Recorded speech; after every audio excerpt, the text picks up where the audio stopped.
Okay, I want you to picture a resume. And I'm not talking about, a LinkedIn profile with a couple of endorsements. No, this is the real deal. This is a resume that looks like it belongs on the cover of a magazine, or maybe, carved into stone somewhere. We're talking about a man who has reached the absolute pinnacle of his career. It's the kind of resume that just stops conversation when the person walks into a room. It demands respect. Absolutely. We're looking at the commander of the entire army of a superpower nation, Syria, or Aram, as it's called in the text. He is a great man in the eyes of his king. He's honorable. He's a mighty man of valor. He's got the medals, the power, the influence. He is the personification of success in his world. He's won the game. This is Naaman, and he's the central figure of the story we're digging into today from 2 Kings chapter 5. And verse 1 just lists all these accolades: captain, great, honorable, mighty, victorious. It just builds him up brick by brick into this towering figure. An invincible figure. Right. And then right at the end of the verse, you get this crushing little conjunction, but. But he was a leper. And that's the hook, isn't it? It feels like all the air just gets sucked out of the room. It does. One little 3-letter word just destroys everything that came before it. It's the great paradox. And honestly, it's the universal human condition wrapped up in one single sentence. You can have the resume, you can have the status, you can have all the public acclaim, but there's always this underlying reality, this but, that no amount of success can actually fix. And we have to remember, leprosy back then wasn't just like a skin condition. Oh, not at all. It wasn't like eczema or psoriasis. This was a sentence of isolation. It was a slow, creeping death that literally ate away at your body. So Naaman has all this armor, literally and metaphorically, but underneath all of it, he's rotting. Precisely. It's that tension, that resume versus reality, the public persona versus the private pain. And that is really the mission of our deep dive today. We aren't just telling a simple story about a guy taking a bath. No, this is a masterclass. It's a masterclass on grace, on pride, and on greed. So we're going to go verse by verse through 2 Kings 5. We're going to analyze Naaman's transformation, the tragedy of his servant Gehazi, and the really specific theology that's being taught here. Yeah, and we have to look at this from all angles, politically, psychologically, spiritually. Because it's not just a physical cure. This is a psychological drama. You have a general who has to learn how to lose, a slave girl who acts with this giant faith, and a religious insider who basically sells his soul. Exactly. It's all about who gets grace, and it's so often the outsiders and who misses it, often the people standing right next to the miracle. So let's jump right in. Part 1. The text sets the stage with Naaman's condition. He's dying. And help doesn't come from the king. It doesn't come from the best doctors in Damascus. No, it comes from the most unlikely place imaginable. It comes from the absolute bottom of the social ladder. Verse 2 introduces us to a little maid. Right, and we really need to unpack the context here to feel the weight of this. The text says the Syrians had gone out by bands. Bands. It sounds like a musical group, but I'm guessing that's not what it is. Not quite. Think raiding parties. This wasn't a full-scale war, but there was this constant low-level conflict on the border. Syrian soldiers they'd cross over, smash into a village, loot everything, and steal people. And this girl was one of them? She was a victim of human trafficking. She was kidnapped from her home in Israel. Okay, let's just pause on that for a second. This young girl is ripped from her parents, her home, her religion. She's been dragged 100 miles north to a foreign country, and she is forced to serve the wife of the man Naaman, who is the commander of the army that's responsible for all of it. That's it. She's unnamed. She's young. She's a slave. She's displaced. I mean, psychologically, by all accounts, she should be broken. Or at the very least, she should be bitter. She should be hoping Naaman rots. She should. She should be thinking good, divine retribution. I mean, she's scrubbing the floors of the man who destroyed her entire life. But look at what she says in verse 3. She says to her mistress, "Would God my Lord were with the prophet that is in Samaria, for he would recover him of his leprosy." It is absolutely mind-blowing. I just can't get my head around that. There's no revenge. There's compassion. She actually wants her captor to be healed. She calls him my Lord. Yeah. She invokes the name of her God for his benefit. What possesses a person to do that? Where does that come from? It's a profound spiritual maturity that, frankly, exceeds everyone else in this entire chapter. She reveres the power of her God, even in exile, even in the land of the enemy. And theologically, this is a perfect picture of what we call prevenient grace. Okay, so break that down for us. What does prevenient grace actually mean? It's the grace that goes before. It's God working to reach the powerful long before the powerful even know God exists. God is setting up the chessboard, and he uses the marginalized, the weak things of the world, as the Apostle Paul would say later, to confound the mighty. The whole hierarchy is turned upside down. Completely inverted. The general, the great man, he's totally helpless. But the unnamed slave girl, she holds the key. And what's wild is that Naaman actually listens. Verse 4 says he goes to his lord, the king of Syria, and repeats what this slave girl said. That just shows you the level of desperation. Oh, absolutely. He's taking medical advice from a teenage slave. Pain has a way of making us listen to voices we would normally just ignore. But notice what happens next. This is where it gets interesting. Naaman listens to the girl, but he and his king immediately filter her message through their own, worldview. Right. The girl said, go to the prophet. But the king of Syria says, okay, great, I'll write a letter to the king of Israel. Classic corporate move. I need to speak to the manager. Yes. They completely bypass the spiritual source and go straight to the political head of state. And that's what we're calling the transactional approach. This is verses 5-7. They see this healing as a commodity. In their world, if you want something valuable, you buy it from the person in charge. The king of Syria is thinking, the prophet is in Samaria. Well, the king of Israel owns Samaria, so I'll just pay the king to make this happen. And look at the payment. The cargo Naaman takes. I mean, the numbers here are just staggering. 10 talents of silver. And a talent is about 75 pounds. So that's 750 pounds of pure silver. 750 pounds, and then 6,000 pieces of gold. That's another 150 pounds of solid gold.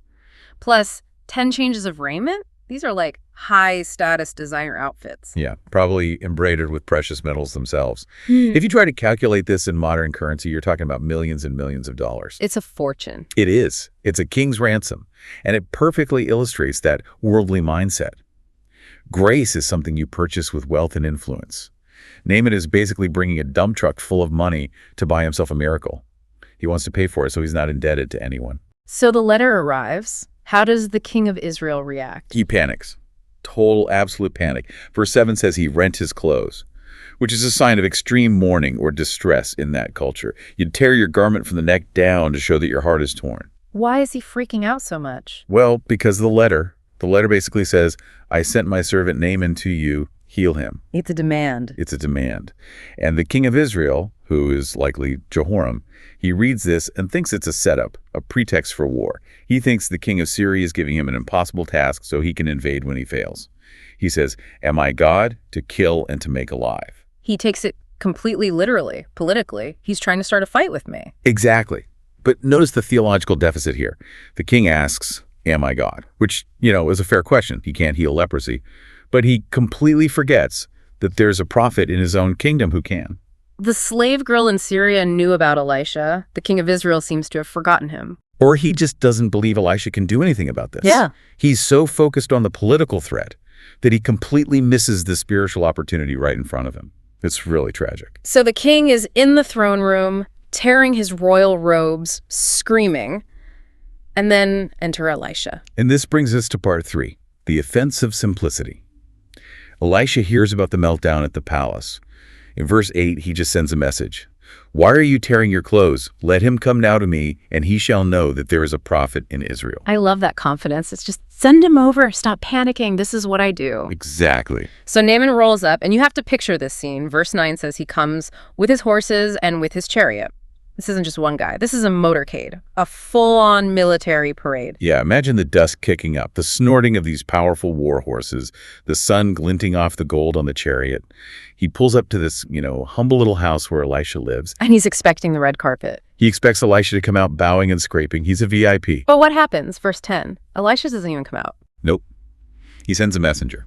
He sends an intern to the door. I mean, that is such a massive breach of protocol. It's an insult. It's a calculated insult. Yeah. And we have to ask why. Why didn't Elisha come out? It wasn't just him being rude. It was a theological statement. He had to strip Naaman of his pride. How so? Well, if Elisha comes out and performs some big elaborate ceremony, waves his hands, chants some things, Naaman might think the power is in the prophet's personality. Or, even worse, Naaman might feel validated, Yes, I am a great man, and I deserve this great prophet's personal attention. Okay. By staying inside, Elisha makes it completely clear. The power isn't in the prophet's performance. The power is in God's word. And the message the intern delivers is just so underwhelming. It really is. Go and wash in Jordan 7 times. That's it. No magic potion, no special surgery, no exotic herbs. Just go take a bath in the local river. And this is what leads to Naaman's rage. Verse 11 says he was wroth, which implies this burning, seething anger. And he tells us exactly why. He says, "Behold, I thought." I thought. Those are the 2 most dangerous words, aren't they? Our preconceived notions. That's the barrier. Every time. We all have a script in our heads for how God is supposed to work, how we should answer our prayers. Naaman narrates his script for us. "I thought he will surely come out to me and stand and call on the name of the Lord his God and strike his hand over the place." He wanted a show. He wanted a performance that matched his dignity. He wanted magic. He wanted a spectacle. And what he got was a simple prescription for humility. And then he starts trashing the local geography. In verse 12, he brings up the rivers of Damascus, Abana, and Pharpar. And, to be fair to Naaman here, he kind of has a point, at least aesthetically. The rivers of Damascus are fed by the snowmelt from Mount Hermon. They are cold, they are clear, they are beautiful, rushing waters. And the Jordan River. The Jordans, especially down in the Rift Valley where this likely took place, is, well, it's muddy, it's slow, it's brownish, full of sediment. So Naaman's basically saying, if this is just about taking a bath, I've got way better rivers back home. Why should I get dirty in your muddy water to get clean? May I not wash in them and be clean? And the text says he turns away in a rage. He is ready to get back in his chariot and drive all the way back to Syria, still a leper, just because his pride was hurt. That's the irrationality of pride, isn't it? It is. He would rather die with his dignity, or what he perceives as dignity, than be healed through humiliation. And the symbolism is so powerful. Damascus represents human achievement, what's beautiful and clear and impressive. The Jordan represents God's way. Humble, lowly, requiring you to die to yourself. He's offended by the simplicity of it all. It's too easy, and yet it's too hard for his ego. That's it, exactly. So he's storming off. But thankfully for him, he has some good people around him. Yeah. And this takes us to part 4, surrender and restoration. His servants, again, the lower class, unimportant people, they step in. They are the voice of reason. Look at verse 13. They approach him so tenderly, they call him my father. That shows a real relationship there, real love. It's not just a master-slave dynamic. No, there's affection. And they use this unassailable logic. They say, if the prophet had bid thee do some great thing, wouldst thou not have done it? That is such a profound psychological insight into human nature. It really is. If Elisha had said, climb the highest mountain in Israel, or slay 100 lions, or give me all that gold you brought, Naaman would have done it in a heartbeat, without question, because that would allow him to earn it.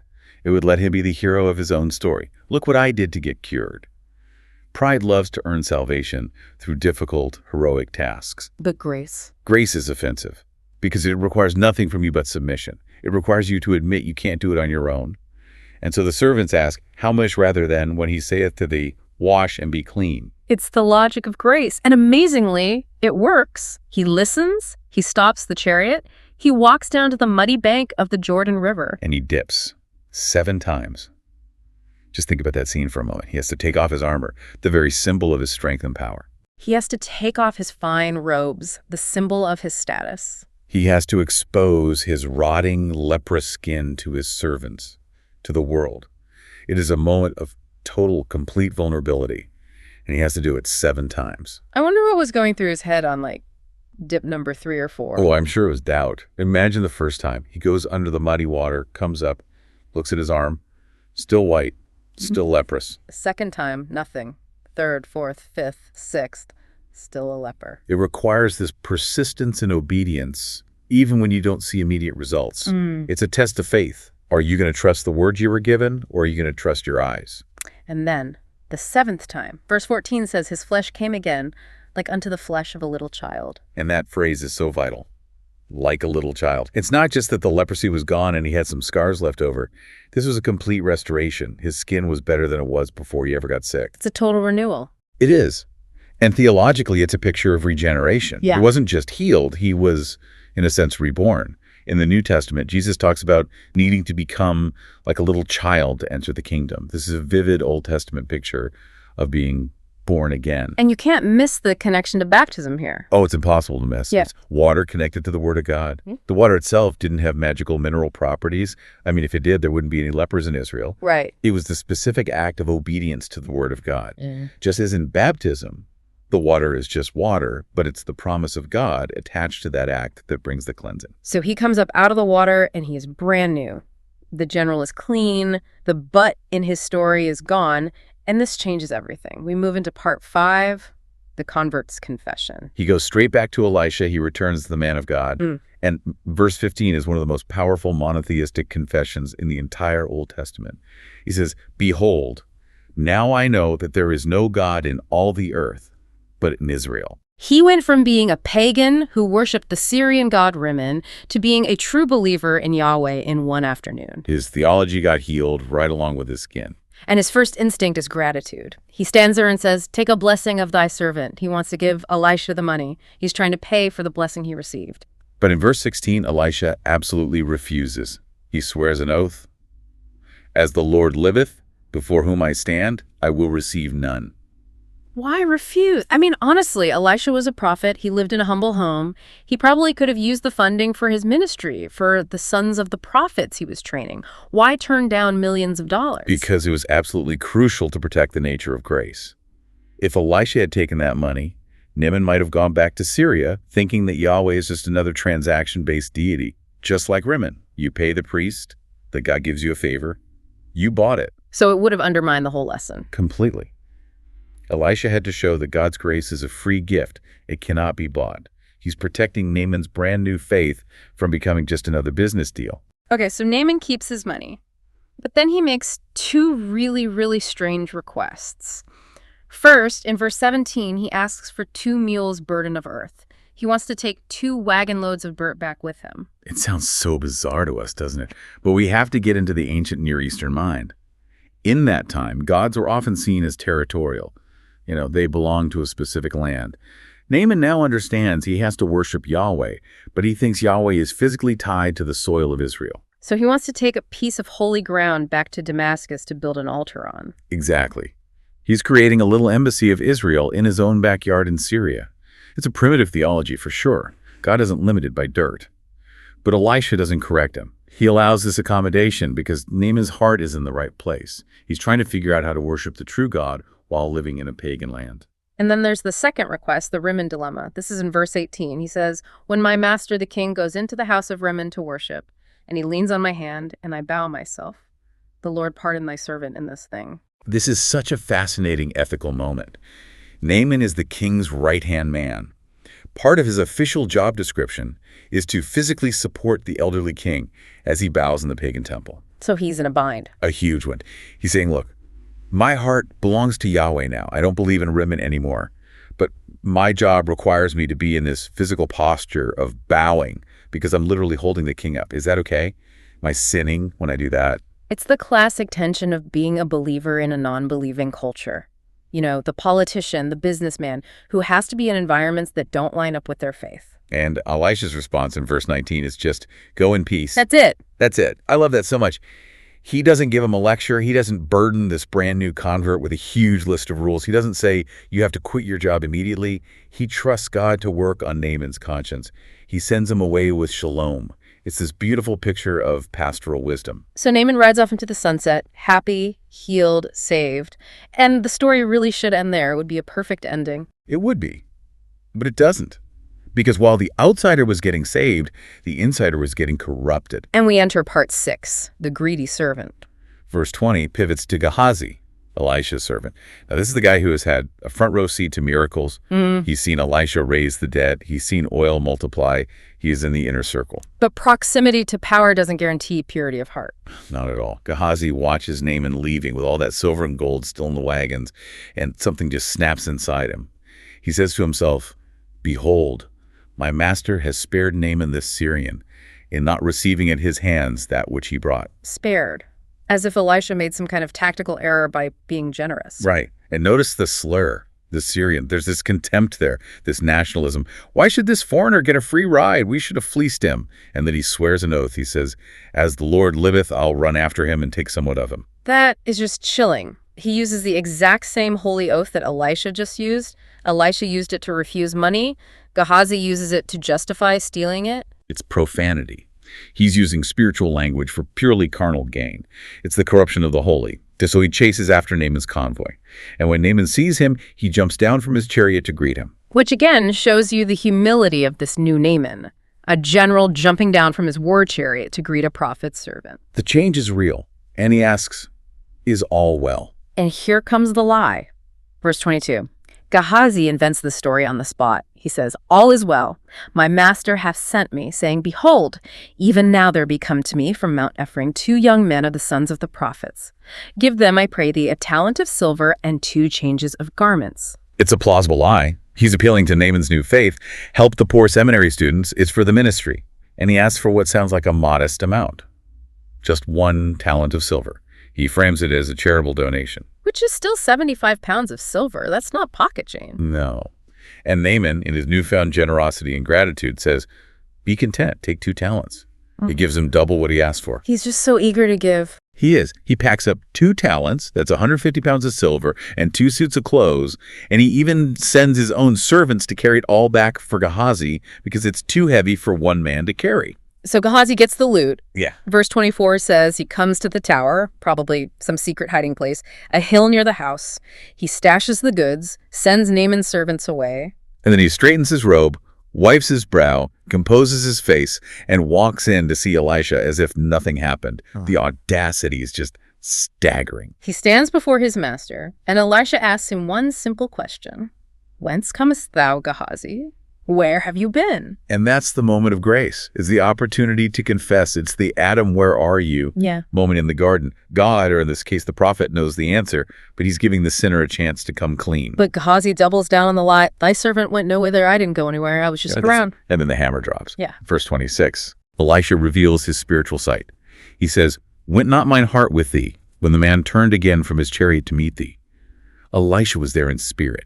He saw the whole sordid affair. He saw the greed, the running, the lie, the transaction. And then he delivers the stinging indictment. He says, "Is it a time to receive money and to receive garments and olive yards and vineyards and sheep and oxen and men servants and maid servants?" That list is so fascinating. Gehazi only took money and clothes. Right. But Elisha lists vineyards, sheep, oxen, servants. Why? Because that's what Gehazi was planning to buy with the money. Elisha saw the greed in his heart. He saw the real estate empire Gehazi was dreaming of building with that blood money. He saw the whole future Gehazi was constructing in his mind. Is it a time? That phrase just haunts me. It wasn't that money is inherently evil, but that this was not the time. Exactly. Context is everything. This was a time for witness. It was a time to show a pagan general and his nation that Yahweh's grace is free. By taking money, Gehazi completely obscured the gospel. He treated a holy miracle like a business opportunity. It's the sin of simony. It is, trying to profit from the gifts of the Holy Spirit. He valued the gold more than he valued the glory of God. And the judgment in verse 27 is immediate. It's terrifying. "The leprosy, therefore, of Naaman shall cleave unto thee and unto thy seed forever." It is the great reversal. Naaman, the Gentile outsider, leaves clean. Gehazi, the Israelite insider, leaves the leper white as snow.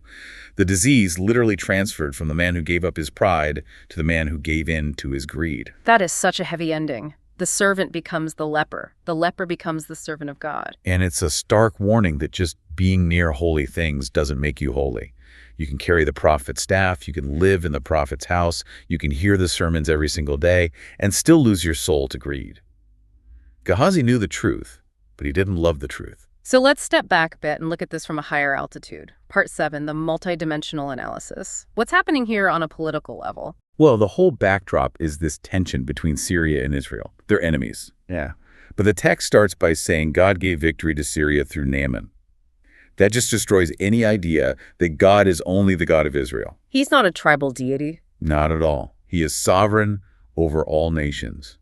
He's moving the chess pieces in Damascus just as much as he is in Samaria. He's the God of the whole earth, not just the church or the chosen people. And what about that social inversion we talked about earlier, the whole hierarchy being flipped on its head? It's just woven through the entire chapter. The king of Israel is useless, tearing his clothes. The king of Syria is helpless, trying to throw money at a disease. The general is sick, so who has the real power? The slave girl, the prophet in his little hut. the servants who talk their master down from a tantrum. Exactly. God constantly bypasses the centers of human power to work through the humble and the lowly. It's just like Mary saying in the Magnificat, "He hath put down the mighty from their seats and exalted them of low degree." This story is a perfect example of that. And psychologically, the contrast between Naaman and Gehazi is just. It's incredible. Naaman has this explosive anger problem, a pride problem, but he's teachable. He listens. He listens to the slave. He listens to his servants. He can be corrected. Gehazi, on the other hand, is secretive. He's calculating, and ultimately he's unteachable.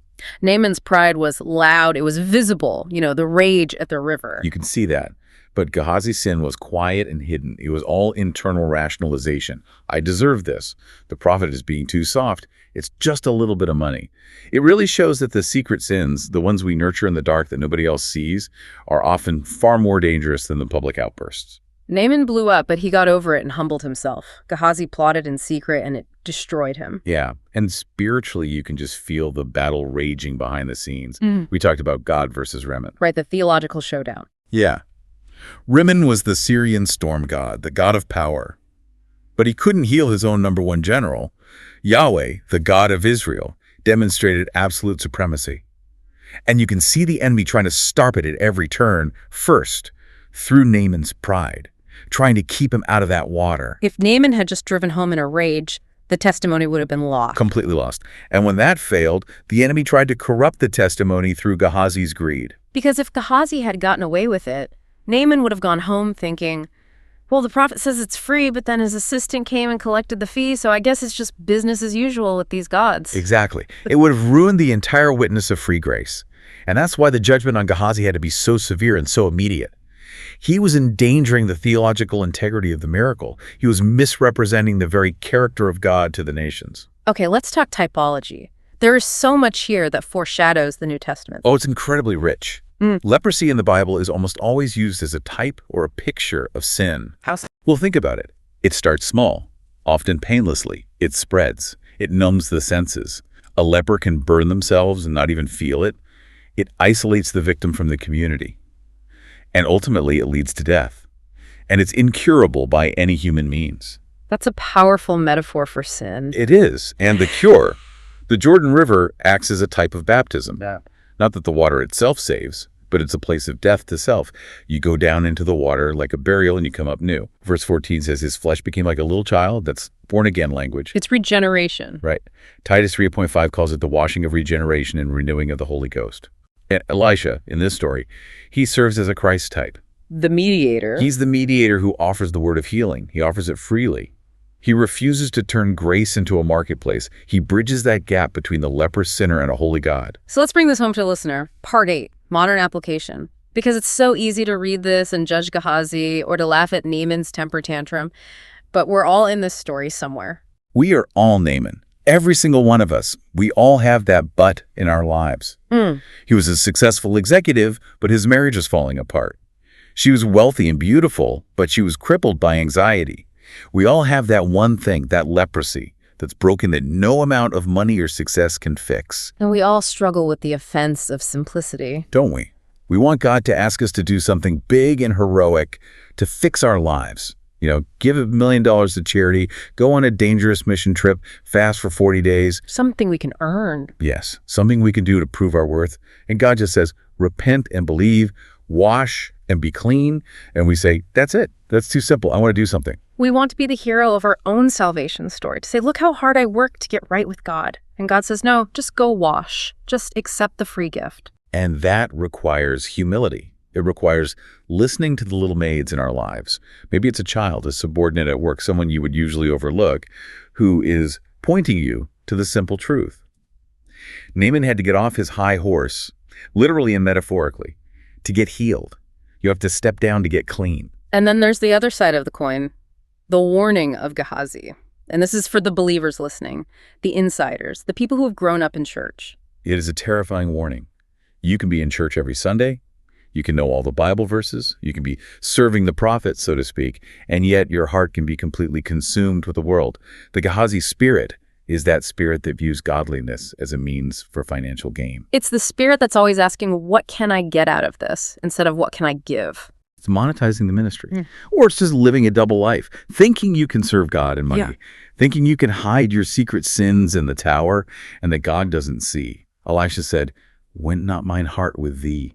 That's the Holy Spirit speaking to us. Yeah. God sees the secret transactions. He sees the browser history. He sees what's really going on in our hearts. You cannot mock God. And Naaman's response to grace was just worship, pure gratitude. He wanted to give everything he had. He wanted to take dirt home so he could worship properly. Real grace produces real gratitude. If you think you've earned your salvation, you'll be proud. If you know it was a free gift you never could have deserved, you'll be eternally grateful. Naaman went home a worshiper. He went home with a new heart, not just new skin. And we can't miss the New Testament connection. Jesus himself brings the story up in Luke chapter 4. He does. It's an incredible moment. He's preaching in his hometown of Nazareth, and the people are all expecting him to do miracles for them, the hometown crowd. And instead, he says, many lepers were in Israel in the time of Elisha the prophet, and none of them was cleansed, saving Naaman the Syrian. And they were so angry they tried to throw him off a cliff for saying that? Because it's offensive. Jesus was pointing out that sometimes the outsiders, the Syrians, the pagans, the people we think are far from God, have more faith than the insiders. The people of Israel had Elisha right there, and they weren't healed because of their unbelief. But Naaman traveled 100 miles and got the miracle. It's a warning against familiarity with holy things. Absolutely. Do not take God's presence for granted, or he might just go work a miracle for your enemy instead. Wow. That really puts it all in perspective. Okay, so let's unpack this for the listener one last time. What is the one core thing they should walk away with today? I think it's the contrast between the two journeys in this chapter. Naaman travels from pride to humility to healing. Gehazi travels from privilege to greed to judgment. You are on one of those two roads. Every day. Am I moving toward humility, admitting my need, and accepting grace? Or are you moving toward entitlement, thinking you deserve more, and hiding your sin? That's the question. And here's a final provocative thought for you to chew on. Gehazi got the money, he got the 2 talents of silver, he got the designer clothes, he might have even bought those vineyards Elisha talked about. But he lost his health, he lost his legacy, the leprosy was on his seed forever, and he lost his walk with God. He got the world, but he lost his soul. And Naaman. He lost his leprosy, he lost his pride, and he took home a couple of bags of dirt. But he gained the living God. The trade-off is crystal clear. The only question is, which trade are you making today? Indeed. Are you building a kingdom of dust like Gehazi, or are you receiving a kingdom of grace like Naaman? This has been a deep dive into 2 Kings chapter 5. There is so much more in the text, so please go read it for yourself. Don't be like the king of Israel and tear your clothes in panic. Be like the servant girl and point someone to the cure. And keep dipping in the water until you're clean. We'll see you next time.